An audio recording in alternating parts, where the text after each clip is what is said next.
Bienvenue les graphes en 2025, cette nouvelle vidéo. Alors, je vais pas vous faire la partie macro indice, on la reprendra la semaine prochaine, mais la partie macro, je l'ai faite finalement avec la publication de la vidéo que j'ai publiée il y a quelques jours. Donc, je vous mettrai le lien en description et en commentaire également si vous voulez retrouver cette vidéo avec un petit peu les perspectives et tous les risques et les opportunités également que l'on peut voir en 2025. Quelqu'un m'a posé la question justement de dire, ok, très bien pour les risques, mais quels seraient les catalyseurs haussiers? Ben, in fine, en fait, c'est tout ce dont on parle déjà depuis 2 ans, où tout le monde annonçait la récession, le truc, le machin. Et j'ai toujours fait des vidéos assez optimistes sur en fait les mêmes éléments qui aujourd'hui peuvent être vus comme des éléments de risque. C'est ça qui est toujours intéressant en bourse, si vous voulez, c'est que vous avez toujours les deux faces d'une même pièce. Donc il faut toujours le voir comme ça. Donc quelque part, je pars du principe que toutes les vidéos justement de catalyseurs, etc., je les ai globalement faites. Et toutes les vidéos de risque, c'est celles éventuellement que l'on peut avoir sur 2025. C'est ça qu'il faut avoir en tête. L'idée, c'est pas de parler de crack, c'est pas parler de retournement baissier. L'idée, c'est de parler de risque de volatilité et pourquoi. Qu'est-ce qui pourrait amener ces risques de volatilité? Donc dans cette vidéo-là, je prends pour moi des trucs en fait où je pars du principe qu'on n'en parle pas suffisamment. Et c'est pas suffisamment intégré dans la tête de chacun. Parce que quand ça va arriver, et si ça arrive, en fait, c'est là, si vous voulez, où ça fait l'effet de surprise. Et à partir de ce moment-là, beaucoup de gens vont paniquer. Et finalement, si on connaît un petit peu ces risques-là en amont, quand ils adviennent, on a déjà notre approche, on a déjà notre stratégie et on sait ce que ça veut dire en termes d'opportunité. Parce que c'est ça aussi qu'il faut bien se dire, c'est qu'on parle de risque, mais in fine, en fait, on parle d'opportunité. Donc risque, il y a une opportunité. Donc cette vidéo ici d'action, on va faire, comme c'est le début de l'année, j'ai pensé, on va faire une revue des 40 valeurs du CAC 40, et je vais même aller au-delà.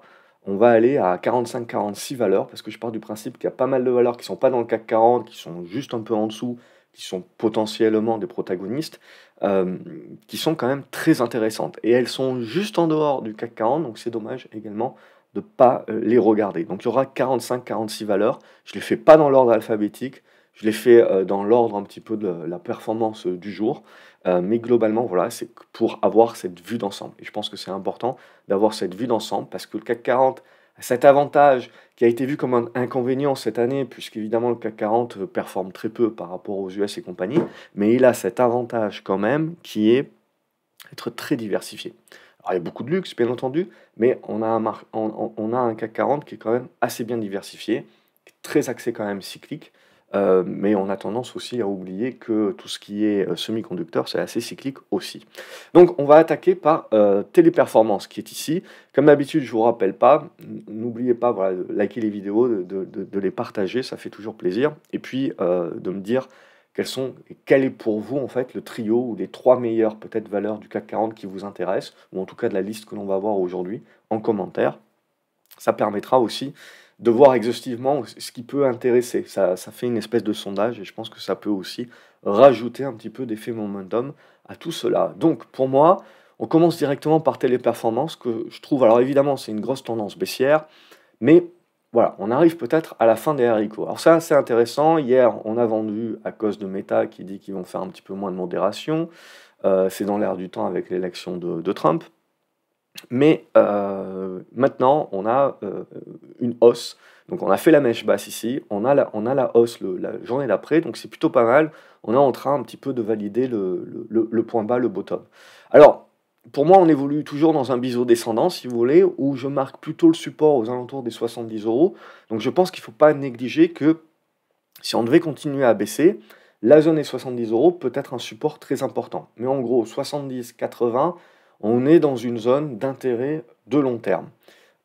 Sur des titres où, à un moment donné, le marché peut aussi se rappeler, si vous voulez, que ce qu'il a acheté pendant des années sur la base du fait qu'il y avait des investissements qui étaient faibles par rapport aux profits réalisés, eh bien, ces valeurs-là se retrouvent aujourd'hui avec des investissements très forts et des valeurs comme Téléperformance ont une certaine récurrence des revenus. Alors il y a toujours le risque d'IA, est-ce que ça sera avéré ou pas, mais il faut bien se dire que s'ils communiquent un petit peu moins, euh, Téléperformance peut aussi énormément profiter de l'IA. Et je pense que voilà, le marché peut réaliser certainement en 2025. D'un point de vue purement graphique et on a des capex light. Et d'un point de vue purement graphique, voilà, on est dans un élément de biseau dans le biseau, c'est-à-dire qu'ici qu'on a de la congestion. Alors, il y a encore du boulot évidemment, parce que ça serait bien de dépasser la zone des 89-90 euros, revenir sur la zone des 96 et puis breaker ça. Et là, on s'ouvrirait, je pense, en retour sur la zone des 115. Et il faudrait casser cette zone des 115 pour mettre en place un retournement beaucoup plus vif, où je pense qu'on peut aller chercher derrière la zone des 150. C'est ça l'objectif, c'est ça mes deux objectifs. Donc après, il faudra certainement plusieurs étapes intermédiaires, mais c'est en tout cas Téléperformance ce que je jouerai, avec l'idée de dire que là on est dans une zone d'achat, on n'oublie pas de se garder une cartouche si jamais on va chercher les 70. Si on commence à sortir en dessous des 70, c'est quand même pas bon, mais après c'est quand même faiblement valorisé. Alors ce n'est pas tout, hein, ça peut toujours devenir moins cher, mais il faut intégrer ça. L'autre titre aussi qui performe plutôt pas mal, c'est Bureau Veritas. Et Bureau Veritas, on le voit, on est là aussi dans les constructions de figures un petit peu plus larges. Donc si je gomme un petit peu ce que j'avais tracé au préalable, vous le voyez qu'on est à peu près dans une zone de congestion. Alors on peut le tracer en triangle ascendant, voilà, un petit peu comme ça. Donc on est en train de se chercher petit à petit. Donc ici, on est toujours très neutre. Si on arrive à revenir dans cette zone-là, on jouerait une anticipation pour jouer le breakout haussier. Donc là, ça serait très positif et on redeviendrait acheteur. Là, c'est plutôt neutre.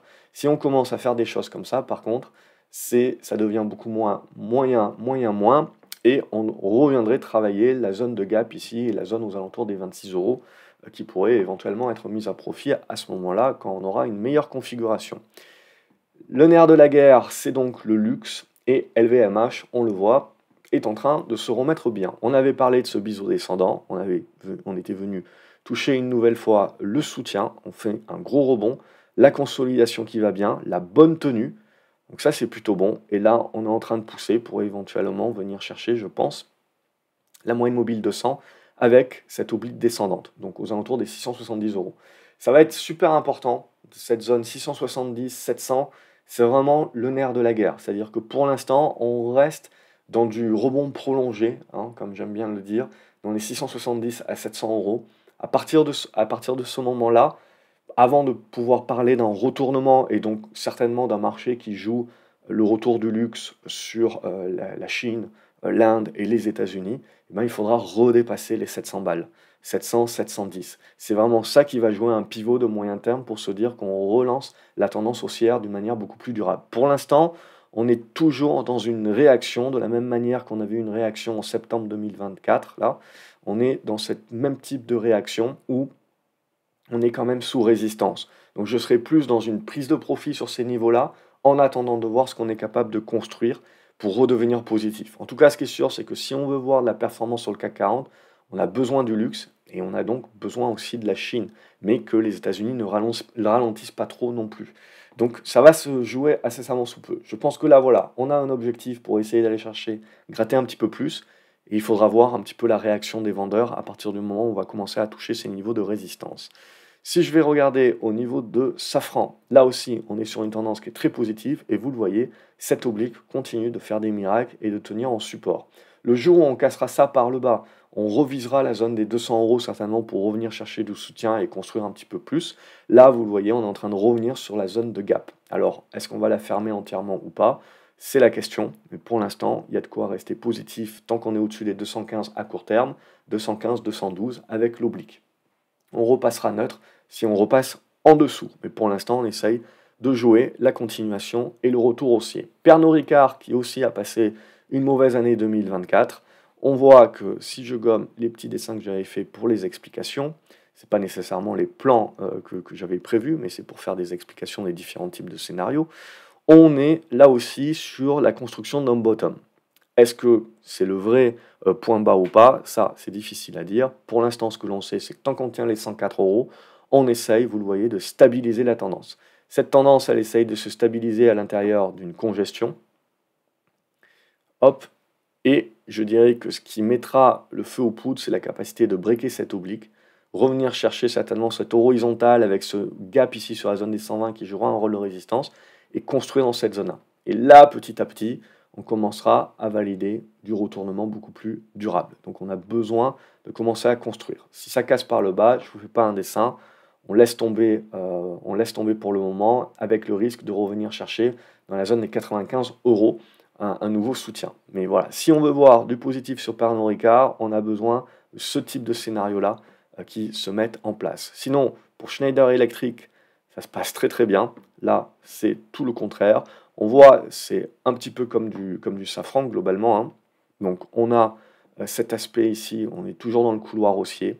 On est repassé au-dessus des moyennes mobiles courtes, donc au-dessus des 245 euros. Il n'y a rien à dire. C'est haussier point barre, on se laisse porter. Donc on continue de se laisser porter sur ce truc. Le jour où on repasse en dessous des 245 et de cette oblique-là, on reviendra travailler une zone beaucoup plus neutre. Mais à ce stade-là, au-dessus des niveaux, on est positif. J'ai du Kering également. Alors là aussi, on est sur le luxe. On est là aussi sur des constructions de figures qui commencent à devenir plus claires. Si je suis pas encore, j'ai pas fait l'apéro, mais donc il faut tracer un petit peu mieux que ça. Mais en gros, l'idée c'est ça. On est en train de travailler tant bien que mal, voilà, des supports. Donc on est quand même méfiant. J'aurais tendance à dire que le support est sur les 209 euros. Tant qu'on tient ça, c'est bon. Si on lâche les 209 euros, il y a un risque d'aller chercher plus bas vers la zone des 180. Et on a besoin, pour redevenir positif, de casser en premier lieu cette oblique-là, qui nous ramènerait dans cette zone des 270 euros pour éventuellement construire et là, valider le retournement. Ça, c'est le scénario positif. Donc, on est là aussi, pas très loin de quelque chose, on le voit, mais c'est pas encore fait. Eurofin scientifique, également, on fait des tentatives, on voit, on revient travailler ici la zone de gap, mais c'est pas suffisant. C'est pas suffisant et pour moi, c'est toujours cette oblique-là qui prédomine, hein, à long terme. Si je veux jouer un retournement sur Eurofins et une meilleure fortune, j'ai besoin de venir casser cette oblique-là. Cette oblique-là, je vais la viser à partir du moment où, vous le voyez, je suis dans une congestion ici et j'arrive à en sortir par le haut. Ça sera l'objectif et après, essayer de sortir par le haut de ça aussi pour commencer à valider petit à petit un retournement. Évidemment, si on commence à casser cette zone des 46-47 par le bas, c'est pas bon et le risque c'est de revenir chercher ce support-là qui, après avoir été testé pas mal de fois, risque de craquer une nouvelle fois. Et à ce moment-là, j'attendrai plutôt la zone des 37-38 pour la suite de Eurofins. Parce qu'on a beau se dire que ça se paye pas cher, etc. Voilà, vous n'êtes jamais à l'abri d'un vendeur à découvert qui sent un rapport et ça suffit de la même manière que ça avait été fait, c'était à l'été dernier sur Eurofins. Donc il y a encore un petit peu de boulot. Sinon, on a du Danone. Danone, on est sur quelque chose qui est très défensif, qui fonctionne plutôt bien, on voit, on en avait parlé depuis 2 années déjà. Et là, on est en train de reconstruire. Alors il y a dû avoir du dividende, parce que j'ai toutes mes obliques qui sont parties un petit peu dans les choux, mais et j'ai un graphique qui est ajusté au dividende dorénavant, je suis repassé en graphique ajusté.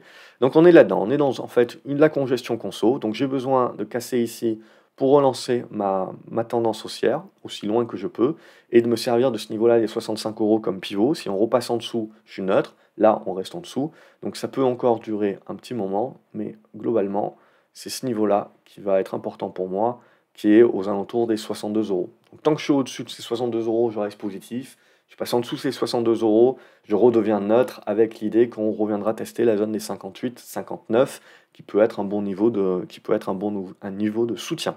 Je vais y arriver. Au niveau de Legrand, on est là aussi sur quelque chose qui rame un petit peu plus, on est redevenu neutre, vous voyez.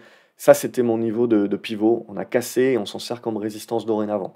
Donc là, de deux choses l'une, soit on arrive à casser, en effet, on va revenir travailler cette zone de gap, et il faudra derrière consolider et repartir comme ça. Ça c'est le scénario positif. Soit on n'y arrive pas et on recommence à travailler toutes ces zones-là. Et on a besoin, vous voyez, de revenir travailler un petit peu plus bas. Et je dirais que là, le support, il va être aux alentours de ces 89-90 à ce moment-là. Et on laisse un petit peu travailler le truc. Donc vous pouvez toujours avoir la hausse qui s'étend comme ça, mais qui bloque ensuite, parce que derrière, en fait, ça va permettre de valider l'oblique descendante du biseau descendant éventuel dans lequel on est. C'est de l'hypothèse, évidemment, à ce stade-là, on n'a pas suffisamment de points d'impact. C'est juste pour vous dire, voilà, c'est les projections que l'on peut faire. Parce que beaucoup de personnes, dès qu'on va commencer à recasser cette zone des 98-99, vont se dire, c'est bon, on est reparti pour un tour, c'est possible. Mais si ça bute, voilà, c'est peut-être parce qu'on a besoin de construire une figure qui sera ensuite, évidemment, visible de tout le monde. Mais voilà, j'anticipe quelques petits scénarios. Edenred a bien profité des résultats de Pluxee. et donc également est en train de monter, mais bon, c'est une tendance qui est baissière. On n'est pas loin de casser, vous le voyez, par le haut, donc on n'est pas loin de booster un petit peu plus. C'est pas des trucs sur lesquels je pense qu'on gagnera des 100 et des 1000 là-dessus, hein, où on peut viser très haut. Je pense que voilà, cette zone des 34-35 euros, ça va déjà être un gros morceau qui ensuite, petit à petit, a besoin de construire avant de pouvoir valider le retournement. Donc on a une première étape qui permettrait de jouer un rebond un petit peu plus fort, mais je pars du principe qu'il faut rester quand même encore un petit peu dans... Ça reste une tendance baissière de fond, donc on reste dans du prendre ce qu'il y a à prendre. Au niveau de Saint-Gobain, je vais retrouver un petit peu, si j'ajuste un petit peu mes trucs, je vais retrouver ce qui va m'intéresser, c'est-à-dire éventuellement cette oblique. Là, voilà. Et donc on est dans la construction de cette figure. Donc ça reste plutôt pas mal, mais on est neutre avec une petite faiblesse ici. Donc j'ai besoin de casser ici par le haut pour me remettre en embuscade, pour essayer de rebreaker par le haut et de relancer ma tendance haussière. A contrario, si je n'y arrive pas et que je finis par casser cette oblique descendante, pour moi, on reviendrait à ce moment-là tester une zone aux alentours des 80-81 euros où on trouverait certainement du soutien pour construire la suite. Si je regarde maintenant du côté de Sanofi, Sanofi c'est quand même très assuré comme tendance, je trouve. Donc j'ai un petit peu du mal à... Alors bon, il y a dû avoir un dividende aussi. Donc j'ai un petit peu de mal globalement à la lire. Ce qu'on peut se dire, c'est qu'on est voilà, sur ce type d'oblique ici, donc assez large, qu'on est venu tester là. On revient maintenant, vous voyez, tester cette autre oblique ici qui joue un rôle de résistance, qui était plus ou moins le niveau, vous voyez, des anciens sommets qui avaient été cassés, qui n'avaient pas servi de support. Donc j'ai besoin pour redevenir positif sur Sanofi de casser ce niveau-là. Pour l'instant, je ne fais que du rebond au prorata de ma baisse qui a été assez forte et violente, donc c'est pas suffisant. Donc le risque évidemment c'est que je revienne tester ici. Là à la limite ça peut être un bon niveau 93 pour essayer de jouer la relance. Si ça ne suffit pas et qu'on revient ici, vous avez tout simplement votre invalidation qui va être sous les 90 euros. Voilà, donc j'ai besoin encore de quelques chandeliers. ArcelorMittal, c'est un petit peu l'arlésienne parce qu'elle se met bien et puis patatras. Elle se remet bien et puis patatras. Et donc on se remet dans une situation maintenant où on est à nouveau neutre. Alors on est dans un très long biseau descendant qui peut encore durer une bonne année, ce qui nous fait dire qu'à un moment donné ou à un autre, ArcelorMittal sera très intéressante pour jouer du long terme quand on cassera ce biseau par le haut. Et pour l'instant, on n'y arrive toujours pas. Échec ici, échec là, et on revient à chaque fois en dessous des médianes, donc il n'y a pas grand intérêt. Le risque, évidemment, c'est de revenir tester le bas du biseau qui est aux alentours des 18 euros pour l'instant. Ce qui serait bien, c'est de s'en tenir un petit peu ici et assez rapidement de revenir là, et donc de ne pas aller tester ce bas parce que ça prouverait qu'il y a suffisamment de force pour éventuellement faire le break dans pas trop longtemps. Donc c'est ça qu'on attend de voir dans les prochains chandeliers un petit peu de Arcelor. C'est cette capacité voilà, d'éviter de trop enfoncer dorénavant et de réagir assez rapidement. Donc là aussi, besoin de quelques chandeliers supplémentaires avant de se faire un avis un petit peu plus tranché. Si je vais regarder maintenant du côté de Vinci, je vais gommer les trucs intermédiaires que l'on avait tracés. Et ce qui va m'intéresser, parce que là aussi il y a eu du dividende, ce qui va m'intéresser, vous voyez, c'est la construction du biseau. On le voit un petit peu, hop, si je gomme. Donc pour moi, voilà, il y a deux types de choses, si vous voulez. Mais si je travaille un petit peu de cette manière-là, c'est l'idée qu'on est en train de congestionner. Donc pour retourner la tendance à la hausse, j'ai besoin de casser ici cette résistance C102, revenir travailler ma moyenne mobile 200, la casser, repartir ici, tenir cette zone-là. Et là, je peux construire un petit truc de sain, si vous voulez, pour essayer de relancer ma tendance haussière. Sinon, si je n'y arrive pas, je bloque ici, je continue de bloquer, je continue de travailler là. Le risque à ce moment-là, c'est que je casse le biseau par le bas. Et si je casse le biseau par le bas, alors on peut tracer différentes choses évidemment, mais si je commence à casser ici par le bas, on lâcherait et je pense qu'on reviendrait dans cette zone des 85 euros. Ça peut être très lié à la politique, hein. On sait très bien que la politique gouvernementale actuellement, c'est un petit peu so-so. Donc voilà, c'est l'idée. Donc on en est là aujourd'hui, c'est vraiment en phase d'attente, on crée la congestion et on a besoin d'attendre, de savoir est-ce qu'on en sort par le haut et donc là on redevient positif ou on en sort par le bas. C'est aussi simple que ça. Il y a toujours quelqu'un qui va me dire dans les commentaires: «Ah bah ouais, bravo, donc en gros, si ça monte et si ça baisse, ça baisse». Mais en gros, tous les gens qui approchent la bourse justement avec en mode: «Ah mais j'attends que tu me dises en gros que ça va monter» et en gros tu vois le futur, c'est des gens qui se plantent en bourse et qui continuent de se planter. On a des scénarios. On fait des scénarios, on fait des hypothèses de travail, on fait tout simplement des plans. Je n'ai absolument aucune idée si on va casser par le haut ou par le bas. Par contre, j'ai mes repères, j'observe et je vois très bien qu'à un moment donné, si je commence à mettre quelques chandeliers qui sont corrects et que je commence derrière à construire, à faire ma congestion et à conserver mes anciennes résistances comme support, ben, je vais pouvoir mettre un ordre, si vous voulez, pour me dire, ben, je vais essayer de jouer la relance haussière. Ça peut ne pas se réaliser, mais je me mets dans les meilleures conditions que ça se réalise. Je me mets dans les meilleures probabilités et je fais mon plan en fonction de ça.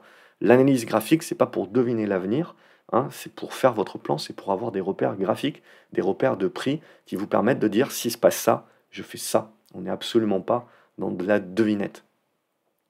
Donc Air Liquide pour clôturer, enfin pas pour clôturer, mais Air Liquide, vous voyez, donc on a corrigé. C'est toujours intéressant parce que Air Liquide, ça a toujours été l'action qui a été vendue comme le truc bon père de famille, c'est sûr et compagnie. Il suffit que l'action perde une quinzaine de pourcents et je reçois beaucoup de messages de personnes qui me disent: «Qu'est-ce qui se passe sur Air Liquide?» Bon, ben, elle a le droit de corriger, elle a le droit un petit peu de reprendre son souffle. Là, on est tout simplement en train juste de corriger une grosse tendance haussière qui a duré quasiment 2 ans et on est en fait en train de revenir dans une neutralité. Vous voyez, on a cassé l'oblique qu'on retrouve sur pas mal de trades, on l'a cassé, on s'en est servi comme résistance et ça vous fait le pivot. Tant que Air Liquide n'est pas capable de revenir au-dessus des 163, 164, je n'ai pas de relance de la tendance haussière. Je ne me remets pas dans les dispositions pour relancer ma tendance haussière. Donc j'ai besoin de passer ce niveau-là pour redéclencher les signaux d'achat. Après, on peut toujours anticiper, bien entendu. C'est pour ça qu'on va avoir cette oblique. Donc si on casse l'oblique, on va chercher l'horizontale. Si on navigue ici, qu'on casse l'horizontale, là vous avez votre double signal. A contrario, si on arrive à casser l'oblique, mais qu'on bloque sur l'horizontale et qu'on refait patatras, eh ben, vous avez tout simplement cette cassure d'horizontale des 153 qui derrière peut vous dire, ben moi j'ai besoin de corriger un petit peu plus et potentiellement je pense de revenir dans la zone des 143. 143, 140, ça peut être des niveaux qui peuvent être rejoints sur Air Liquide sans pour autant remettre en cause sa tendance haussière de long terme. Donc c'est ça aussi qui est important de comprendre, c'est les mouvements correctifs qui ne remettent pas forcément en cause les tendances baissières de long terme, haussières de long terme. Les bancaires se portent plutôt bien, on a tendance à l'oublier, puisque pendant des années on a cassé du sucre sur le dos des bancaires, et donc en règle générale, plus personne n'en parle, et c'est à ce moment-là, si vous voulez, qu'on construit des très belles configurations.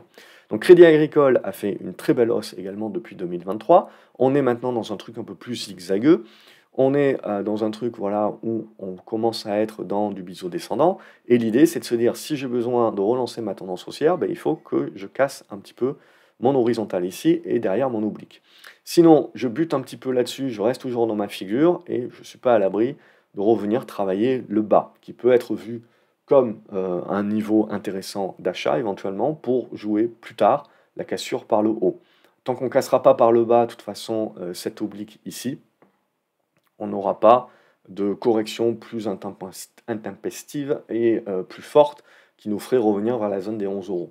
Donc l'idée, voilà, reste toujours que quand vous êtes dans une tendance haussière, si vous voulez, vous avez toujours une phase de congestion.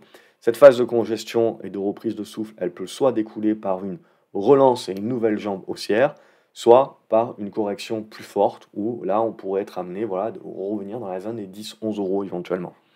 Sans pour autant remettre là aussi en cause la tendance haussière de fond.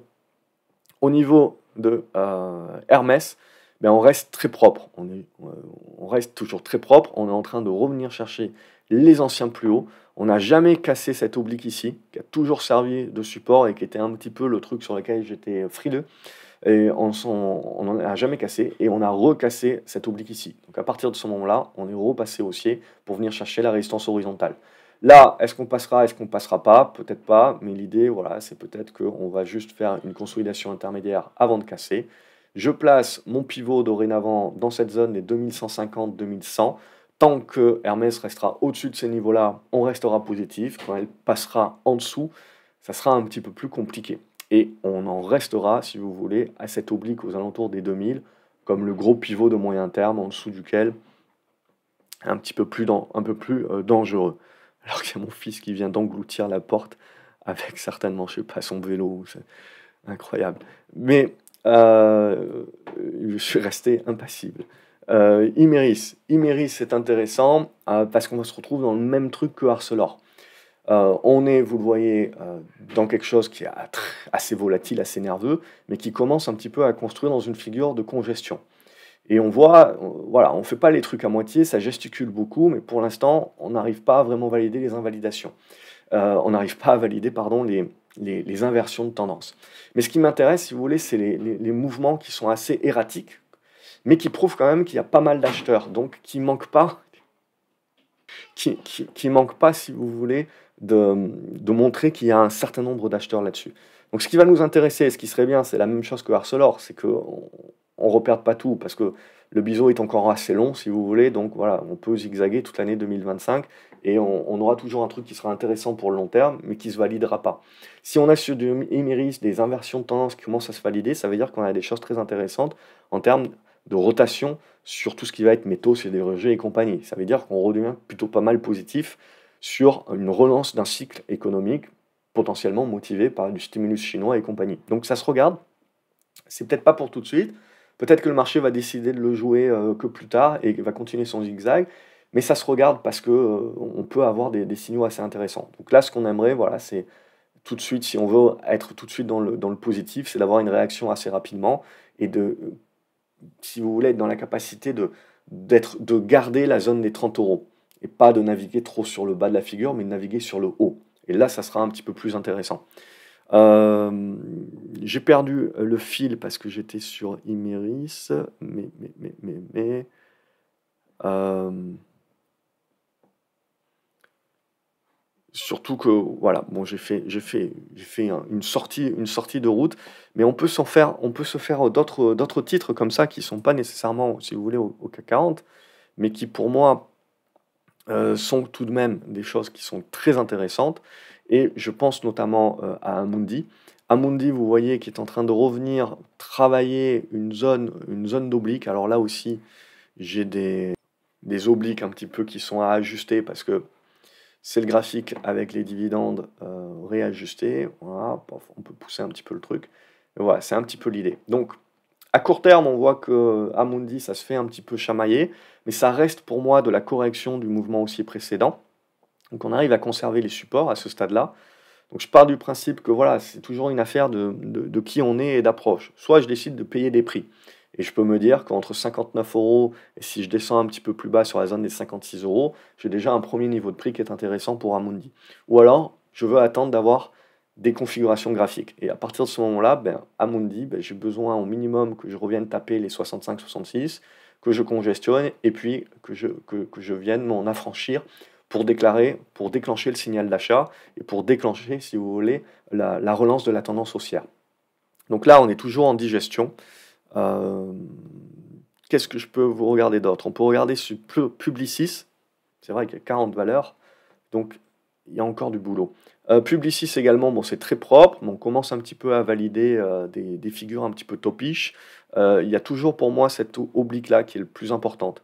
Donc j'aurais tendance à dire que voilà, si on n'arrive pas, là on voit à bloquer sur les 101, peut-être qu'on va venir tester cette zone-là. Si les GAFAM corrigent un petit peu, Publicis devrait suivre. Cette zone des 93-94 euros, je la trouve intéressante et pour faire du rebond. Et si on a de la relance haussière, il faudra rebondir sur cette base-là. Si on passe en dessous, ça devient un petit peu plus compliqué et c'est un titre qui aura besoin, sans pour autant remettre en cause sa tendance haussière, de corriger un petit peu plus fort. Et on le voit, il y aura des supports aux alentours des 87 à 82 euros par la suite. Mais voilà un petit peu, on est là-dessus. Et là, j'ai besoin à court terme, si je veux relancer tout de suite, hein, j'ai besoin au minimum de revenir au-dessus de la zone des 103. Et si l'or, également, bon, c'est un titre qui est très propre. Qu'est-ce qu'on a de beau là-dessus? Ouais, voilà. La tendance haussière est indéniable là-dessus. Tac, on a des bonnes figures de congestion. Donc si on break, on devrait aller chercher un petit peu plus haut vers la zone des 242, 245. Et si on casse cette oblique-là, on rentrerait voilà, dans une certainement correction intermédiaire qui nous ferait peut-être revenir travailler la zone des 218 dans cette zone-là à peu près. Vinci, on a fait. Hermès, on a fait. Air Liquide, on a fait. Total Énergie. Total Energy, c'est la grosse question pour 2025. Est-ce que le pétrole va revenir sur le devant de la scène? Alors, ce qui est intéressant, regardez les réactions. C'est quand même des trucs qui se font pas à moitié. Ça, c'est des trucs qu'on voyait pas il y a encore quelques années, si vous voulez. Mais on voit tout de suite que comme l'Europe manque de plus en plus de flux, si vous voulez, eh ben vous n'avez pas besoin de beaucoup vraiment de volume pour permettre des remontadas très très rapides. Donc c'est ça aussi va falloir accepter certainement cette année et puis les prochaines, c'est qu'on est dans des marchés qui sont de plus en plus en mode binaire, quoi. Donc on le voit, on a corrigé assez fortement Total, et puis paf, on fait une remontada assez claire et nette. Pour autant, cette remontada n'est pas suffisante aujourd'hui pour dire, ok, on joue la relance. Par contre, ça valide bien un niveau de soutien. Ça, c'est intéressant, ça vous valide en gros un repère. Donc là, ça peut durer longtemps, on peut venir ici, on peut revenir là, tac, tac, tac, et puis on jouera le retournement. Ou on peut venir là, on peut venir là, et tac, tac, tac, on joue le retournement. Bref, c'est pas demain la veille si vous voulez, mais il faudra de toute manière travailler un petit peu cette zone-là, être dans la capacité de ne pas repasser en dessous des 53 € pour pas se dire que c'était juste un rebond technique, et en gros, on va revenir travailler cette figure, et puis peut-être se retenter le truc plus tard. Mais voilà un petit peu où on en est.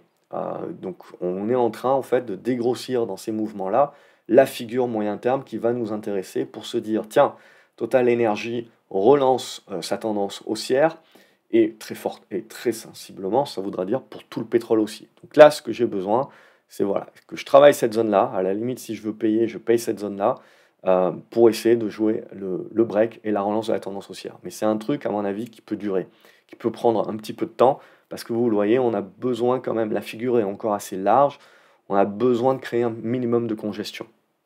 Si je vais regarder Engie, c'est un titre que j'aime beaucoup, Engie, ça vous verse un bon dividende. Alors certains diront qu'il y a l'État et compagnie, oui, mais c'est pas forcément une tare. Je trouve que la congestion se fait très bien, vous voyez, on avait fait un bon boost, on a travaillé cette zone-là, cette figure-là, on est en train, vous le voyez, typiquement de se remettre sur le haut de la figure. Donc là, tout ce qui revient là-dessus, pour moi, c'est de l'accumulation pour essayer de jouer le break. S'il n'a pas lieu tout de suite, on le jouera un petit peu plus tard. Et en plus, on touche un dividende au, au passage. Voilà, pour du fonds de portefeuille, Engie, pour moi, c'est toujours une valeur que je trouve intéressante. L'Oréal également, ça intéresse, parce que vous le voyez, elle réagit moins bien que LVMH. Alors, c'est pas le même secteur. Certains diront que c'est pas le même secteur d'activité, le même truc, machin, mais bon, en règle générale, c'est assez corrélé. Donc, on a pas mal corrigé assez vivement. Ça, c'est pour faire les pieds aux mecs qui pensent que voilà, c'est une valeur de qualité, mais c'est pas parce que c'est une valeur de qualité elle peut pas corriger. Donc là, on a besoin un petit peu de construire, on le voit, peut-être dans une espèce de triangle symétrique. Si c'est pas suffisant, je pense qu'on ira chercher la zone des 300 balles. La zone des 300 balles, pour moi, sera très intéressante, et elle sera tellement intéressante qu'en règle générale, le marché ne va pas pile poil la chercher, parce qu'il y a plein de mecs qui vont décider de payer juste un petit peu avant. Donc c'est ça aussi où il faut se dire que des fois, si on veut vraiment un titre, il faut des fois accepter de payer quelques euros de plus quand même. Pour l'instant, donc, on ne casse pas par le bas, donc on reste dans la figure, mais pour redevenir positif, j'ai besoin voilà, de rapidement revenir au-dessus de mes moyennes mobiles courtes pour me créer une médiane, si vous voulez, la tenir en tant que support, et là, ça deviendra un petit peu plus positif pour me dire j'essaye de jouer le rebond un petit peu plus fort pour revenir chercher un test de ma zone des 370. Ça restera du rebond parce que j'ai besoin de passer au-dessus de ces zones des 370, 380 pour véritablement commencer à me dire ok, j'inverse à nouveau ma tendance. J'ai une tendance qui est haussière sur le long terme, qui est redevenue baissière sur le moyen terme, et à court terme, j'ai une espèce de truc neutre pour l'instant qui se construit. Donc si mon truc neutre arrive à valider le rebond et la cassure, eh ben, je vais aller chercher mes 370, 380, certainement qui sont mon niveau pivot de moyen terme, au-dessus duquel je redeviendrai positif sur la relance de ma tendance. Mais pour l'instant, voilà, il faut vraiment le travailler par étapes, parce que c'est pas mature, c'est pas suffisamment congestionné. Dassault Systèmes. Là, Dassault Systèmes, ça revient un petit peu sur le devant de la scène. Je trouve que c'est pas moche.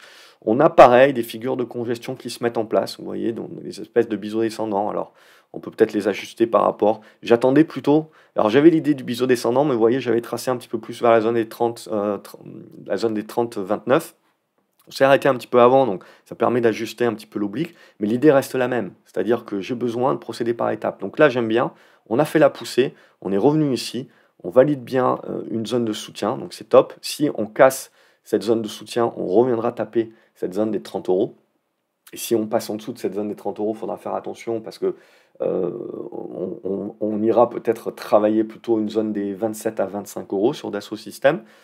Mais là, pour l'instant, tant qu'on tient ça, on est sur du retournement qui a besoin de casser l'oblique ici pour se valider, pour pouvoir revenir tester une zone comprise entre les 37, 38, 39 euros, qui reste le gros pivot de long terme avant de se dire que oui, Dassault Systèmes est en train de relancer une tendance haussière de fond. Donc là aussi, il va falloir procéder par étapes. Autre titre où vous avez le gouvernement en actionnaire, comme Engie, c'est Orange, qui reste un titre, je dirais, où voilà, vous n'allez pas gagner des 100 et des 1000, on va dire, en progression du titre. Mais on est sur quelque chose d'assez clean quand même, qui vous verse du dividende. Pour du fonds de portefeuille, c'est pas moche. Après, graphiquement parlant, pour avoir cette capacité de retrouver un petit peu de la plus-value potentielle, il va falloir casser, vous voyez, cette oblique-là. Derrière, casser mon horizontale, ici, dans cette zone des 10 en gros, pour pouvoir revenir travailler ma zone des 10,50 et des poussières, et plus si affinité. Donc j'en suis là aujourd'hui. Si ça casse par le bas, méfiance, méfiance, méfiance, méfiance, même si ça reste une valeur bas de laine et compagnie, où on n'est pas à l'abri d'aller chercher, voilà, de revenir chercher et de travailler, je dirais, voilà, des zones aux alentours des 8,60, 8,70. Donc on est là, dans la congestion, on n'est pas loin de se décider. Veolia Environnement, c'est pareil, c'est un titre que je considère vraiment comme du bas de laine, en fond de portefeuille, mais vous voyez, ça ne vous exempte pas d'éventuellement de correction. J'ajuste ici, puisqu'il y a dû y avoir du dividende, donc il faut ajuster un petit peu tout ce que j'avais tracé au préalable, mais voilà, vous êtes à peu près dans ce type de grosse figure. Je vais faire ressortir la médiane. Donc pour relancer ma tendance haussière, j'ai besoin de recasser ici cette zone des 28,50 et des brouettes. Là, tant que je suis en dessous de ces 28,50, j'ai le risque de casser par le bas cette oblique-là, qui me remettrait en cause ma tendance haussière depuis 2023 et qui éventuellement me ferait revenir travailler la zone des 23-24. Voilà, donc je suis dans cette idée-là, de cette congestion, en mode attente. Allez, BNP Paribas, c'est un petit peu comme Crédit Agricole. Hop, on va gommer un petit peu ces trucs. Voilà, là il y avait un petit biseau qu'on a cassé par le bas. On est venu chercher ça, il faut ajuster un petit peu parce que là aussi il y a dû avoir du dividende et compagnie. Mais c'est c'est la même idée si vous voulez. Moi j'aime bien travailler comme ça. On le voit que bah, ça fait très mal, hein. On a eu deux éléments qui ont fait très mal. On a vu d'abord Macron, la dissolution et compagnie.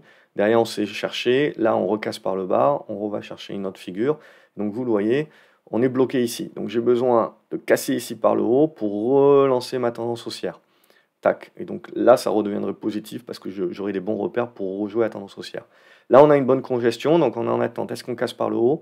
Si on casse par le bas, ben, on peut continuer à travailler cette oblique ici.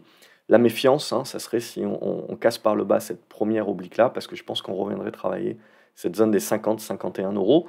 Change pas non plus le schmilblick, mais c'est juste que voilà, faut le voir dans une autre figure à ce moment-là, qui est peut-être plus un canal. Donc, vous voyez, on est typiquement dans beaucoup de construction, et donc on a besoin, il faut bien faire attention, si vous voulez, à ce que vous voyez sur le court terme, et les signaux qu'on peut avoir sur le court terme, en effet, bah, pour aller gratter peut-être 5 euros par-ci par-là. Mais tout ça se fait encore à l'intérieur de grosses figures qui, tant qu'elles ne sont pas cassées, ne vous relancent pas les tendances d'une manière long terme. Donc il faut bien faire la dissociation si vous voulez. Parce qu'il y a certains, évidemment, profils qui vont décider d'acheter et de payer, parce qu'on est dans des trucs qui peuvent en effet se payer. Mais si jamais ça se retourne à la baisse, tout de suite, voilà, ils vont conserver, etc. Donc voilà, on est encore dans des éléments où on est neutre sur notre moyen terme.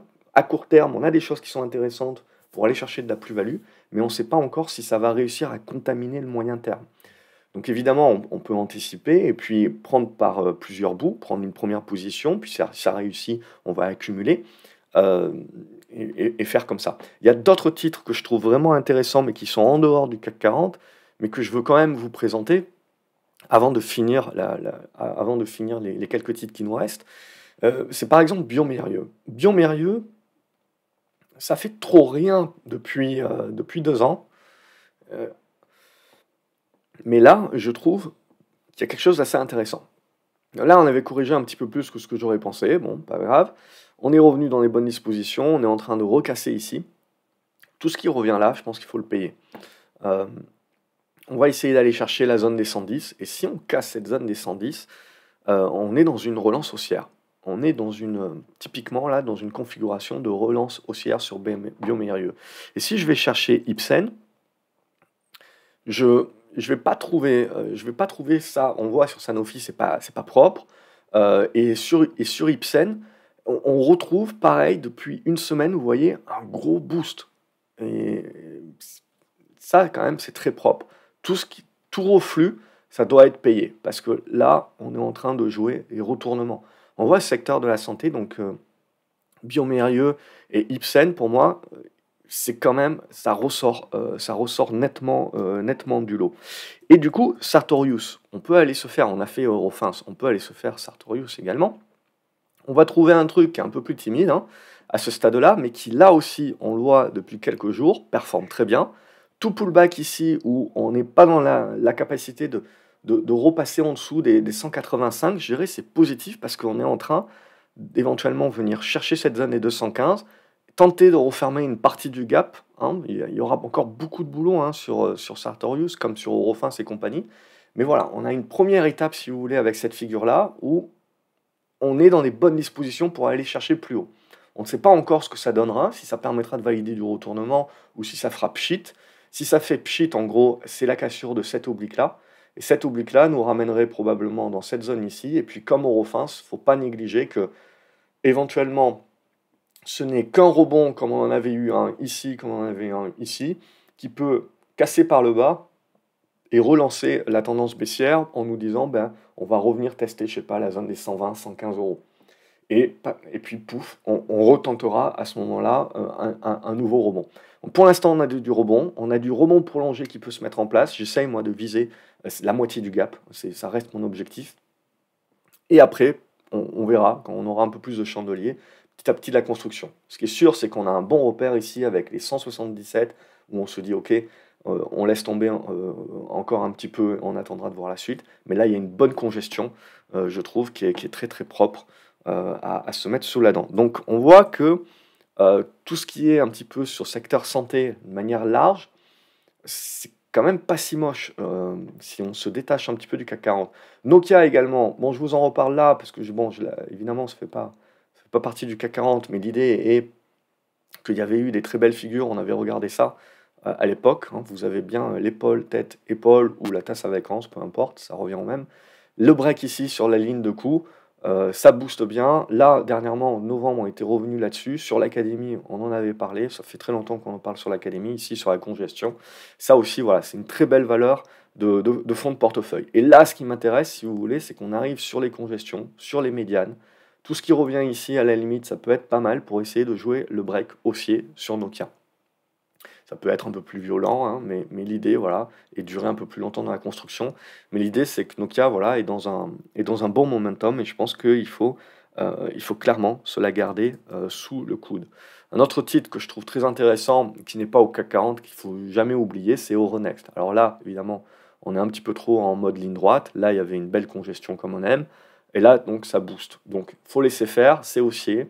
Le seul truc qui sera intéressant, c'est le jour où ça consolidera. Voilà, c'est juste un petit peu de se sortir les niveaux qui peuvent être importants. Euh, pour, pour se dire que voilà, le jour où ça revient, on revient tester par exemple la zone des 95-96, pour moi, ça sera une zone d'achat en mode j'achète, en mode retardataire. Il y a un autre titre que j'aime bien, c'est ADP. Alors, c'est un petit peu toujours l'arlésienne, ADP, ça rame, ça fait pas grand-chose. Ça, c'est un petit peu trop obtus. Mais voilà, un jour ou l'autre, hein, euh, ça devrait donner un petit quelque chose. Donc on est toujours dans le biseau descendant. Pour l'instant, ça cherche. On est venu chercher le bas, on vient chercher le haut, on zigzag, etc. Mais en gros, l'idée, voilà, c'est vous avez le repère. Si on arrive à se réaffranchir des 115, on peut se remettre dans des bonnes configurations. Ici, il y a un petit gap pour essayer petit à petit de mettre en place le retournement. Ok, donc voilà, hop, je vais mettre l'oblique ici. Ça, on va gommer et ajuster.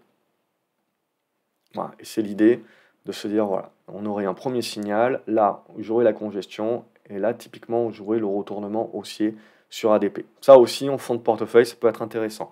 Mais pour l'instant, on est encore, vous voyez, dans la neutralité de la config.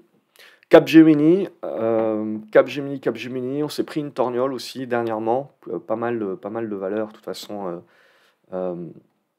sur FSS2I également, ont pris des tirs.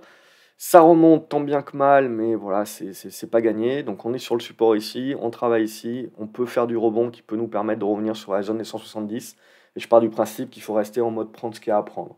Donc je resterai en mode, voilà, je prends mes profits en gros, s'il y a tout retour sur les 170, parce que même dans le meilleur des cas, c'est un truc qui aura besoin de construire, sans pour autant parler que ça va se re-effondrer derrière.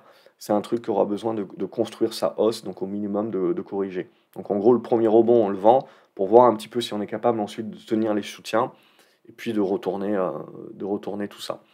Il y a Bouygues également.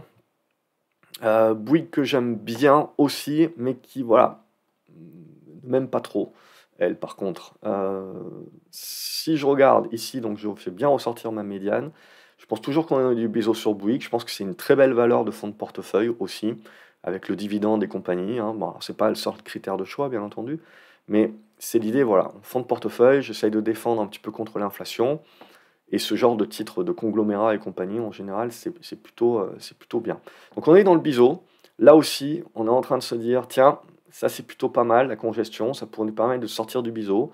Alors voilà, c'est pas une biotech, je pense pas que ça va remonter en ligne droite si vous voulez, mais petit à petit, je pense que voilà, on peut éventuellement construire du retournement de ce côté-là. C'est plutôt pas mal parce que ce qu'on regarde sur beaucoup de valeurs, c'est qu'on est à peu près sur des signaux. Donc c'est pas mal parce que tout le monde broie du noir sur le CAC 40, etc. Quand on regarde les valeurs de manière un peu plus individuelle, c'est loin d'être moche. Et certes, c'est pas des tendances qui sont super matures, mais c'est des tendances qui peuvent donner des retournements sur du moyen terme. Et après, bon, qui demanderont peut-être un peu plus de construction, etc., pour vraiment retourner à plus long terme. Mais on a des débuts de choses intéressantes. C'est loin d'être inintéressant, si vous voulez, et c'est loin d'être vendeur. Stellantis, voilà, bon là on s'est pris la torgnole, je pense qu'il y a le biseau qui commence à se construire, toujours cette oblique là au niveau des 13 à dépasser pour essayer d'aller chercher plus tard la zone des 15, où je pense que là aussi il y a une phase de rebond à faire. C'est un truc qui peut être encore long, hein, donc on n'omet pas qu'on peut revenir chercher la zone des 11 euros, mais on va interpréter si vous voulez que pour l'instant on a cette congestion là qui se met en place. ST Microelectronics également, on en a parlé dans l'académie, on a parlé du signal, que voilà, on était en train d'évoluer dans du biseau également. Alors là, l'idée maintenant, ça serait de construire cette oblique-là. C'était la première idée que j'avais. Hop, on l'ajuste un petit peu. Cette réintégration, elle est pas terrible, mais vous savez ce que je dis. En général, une réintégration, c'est pas une réintégration, c'est juste que vous avez tracé un truc qui intéresse pas le marché. Donc je préfère le voir comme ça, si vous voulez. Donc je préfère, en fait, si vous voulez, essayer de me dire, ok, c'est pas ce que voulait vraiment le marché. Donc l'idée, c'est que on reste toujours dans la tendance baissière, on est en train de stopper l'hémorragie, on est en train de construire dans notre figure, donc on zigzague, ok, très bien. Tant que je casse pas cette oblique-là, je me remets pas en péril d'aller chercher un petit peu plus bas vers la zone des 21, 22, c'est plutôt la zone qui m'intéressait. Mais à ce stade-là, vous voyez, je me suis mis une petite alerte ici parce que c'est des niveaux de prix qui peuvent m'intéresser pour jouer au minimum une réaction. J'ai besoin pour cette réaction de casser cette zone des 26 euros qui me permettrait éventuellement d'aller viser cette zone de gap qui est aux alentours des 29. Je ne viserai pas vraiment beaucoup plus pour le moment. Ça reste une tendance, si vous voulez, en mode rebond, plus qu'en mode retournement. Tout du moins, je ne pense pas que ça fera ça. Alors ça peut toujours, bien entendu, mais voilà, je pense que ça le fera par étapes. Donc pas besoin de se précipiter non plus. Société Générale, on est dans la même idée que la majorité des bancaires, sauf que Société Générale se porte mieux. Ok, alors c'est intéressant, parce que tout le monde m'a toujours dit, Société Générale c'est de la merde, il faut surtout pas y aller. C'est toujours la même chose. Et toujours des graphiques pour prouver, si vous voulez, que ça n'a rien fait pendant 10 ans, c'est comme Arcelor, donc ça fera rien pendant 10 ans. Sauf que, à un moment donné, si vous voulez, quand vous regardez en mensuel, il ne faut pas négliger, regarder du Arcelor et tout, regarder un petit peu toutes ces valeurs-là en mensuel. C'est pas parce que, en fait, pendant un cycle de plus de 15 ans même, on n'a rien fait, qu'on n'est peut-être pas en train de retourner la manche. Hein. ni vu ni connu. Regardez Société Générale, depuis 3 ans, ce qu'elle est en train de faire. Ni vu ni connu d'un point de vue mensuel, on est en train de construire ce triangle. Le break de ce... Pour moi, tout pullback est à payer, parce que le break de ce triangle peut nous amener chercher potentiellement vers la zone des 35 euros.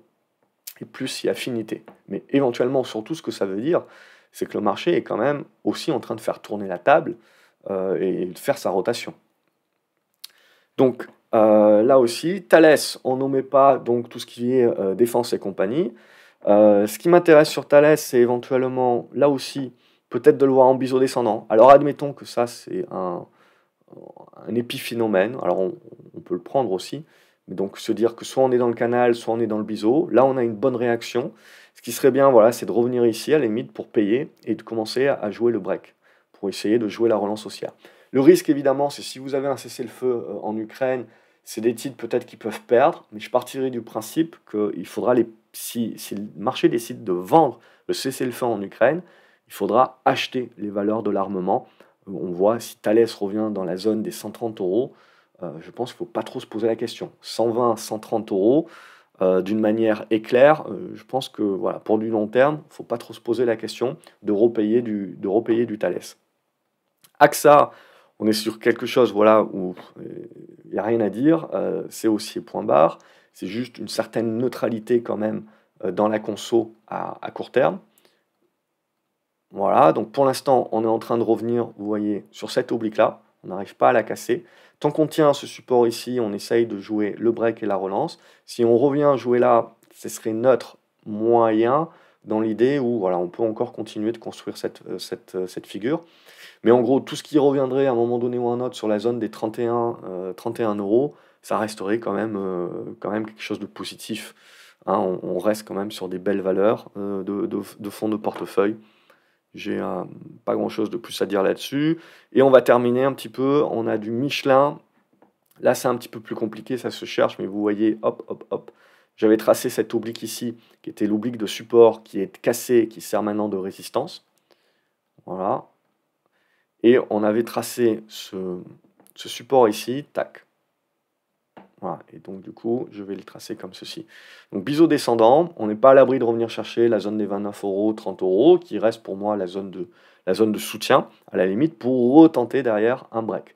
Sinon, là, il va falloir réagir assez rapidement pour le tenter, mais en gros, il faut se mettre dans cette disposition ici, pour derrière essayer de travailler la zone de gap, et puis il faudra réussir à la passer. Et en la passant, on se réouvrira la zone des 35 euros. Et on va finir par du Renault, et Renault qui était pour moi de meilleure qualité graphique que Stellantis, et ça s'est vu, hein. Donc jamais sous-estimé si vous voulez le graphique. Pendant des mois, pendant que Stellantis baissait, tout le monde nous disait Stellantis c'est pas cher, pas cher, pas cher.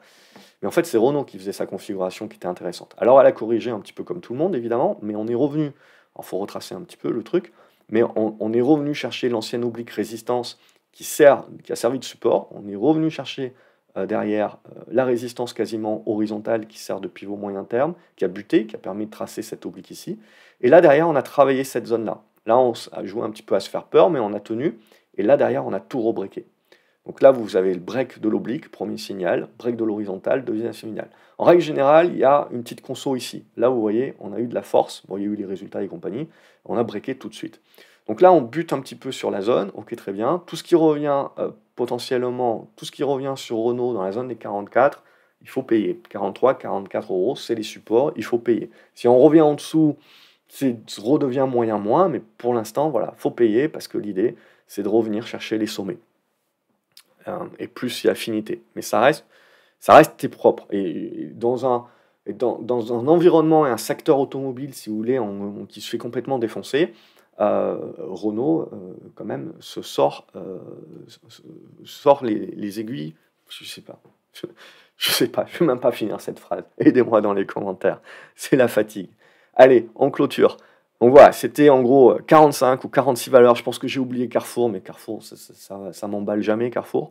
Mais à un moment donné, un autre, ça peut être intéressant si vous voulez, mais voilà, je ne pars pas du principe qu'il y a des choses très intéressantes à faire sur Carrefour. Alors peut-être 10, 15, 20%, mais pas beaucoup plus. Et j'ai oublié Accor aussi. Pourquoi elle n'est pas dans cette liste? Mais pour moi, ouais, Accor, c'était très propre.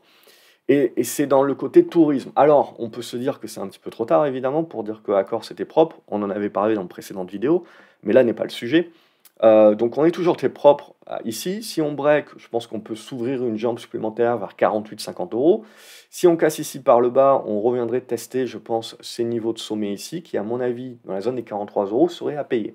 Donc voilà, c'est juste pour décortiquer le truc. Voilà. J'en ai oublié plein, Unibail, Unibail, n'oublions pas Unibail. C'est très propre Unibail aussi. C'est, vous voyez, la construction de figures. Vous voyez, de toute façon, on est dans les typiques des scénarios.